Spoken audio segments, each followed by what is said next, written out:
He wasn't an operative. You don't put your best agents in a friendly country. He was like Herman. He was a middle-level bureaucrat who did a little bit of spy stuff on the side, um, but that he used that time very well in terms of setting himself up for the future.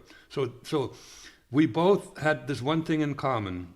When we joined, we knew that we joined the most powerful uh, espionage agency ever. Okay, very powerful and feared by the Americans, and that was actually by the West in general, and that was a true statement. Uh, the West overestimated the KGB to some degree, but when there's a secret organization, you don't know what they're doing, right? Here he is in in Dresden, in the southeast of Germany, and this was just before the wall came down. There were demonstrations.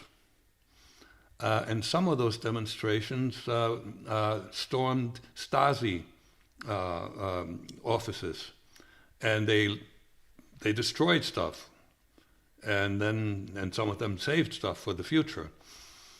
And there were demonstrations in front of the place where the KGB was located, and there may have been Soviet military too.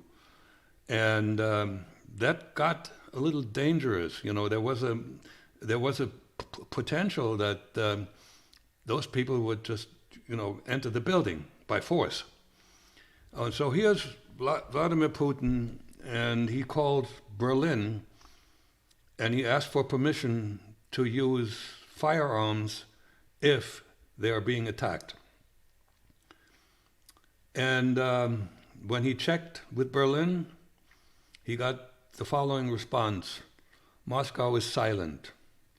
So in a very brief period of time, Putin was working for, who had worked for a very powerful organization, was powerless to control a crowd. So that was a sign of phenomenal weakness, he figured, and fecklessness. And he talked about it, and that sort of shaped his character to some degree, because he was out in public in front of a large audience a few years ago, quite a few years ago, when he stated that his mission was to rebuild Russia's greatness. Okay, that was known, and in the process, he also wants to build a legacy for himself and his own greatness. Right? You got to have a huge ego to lead the way he leads.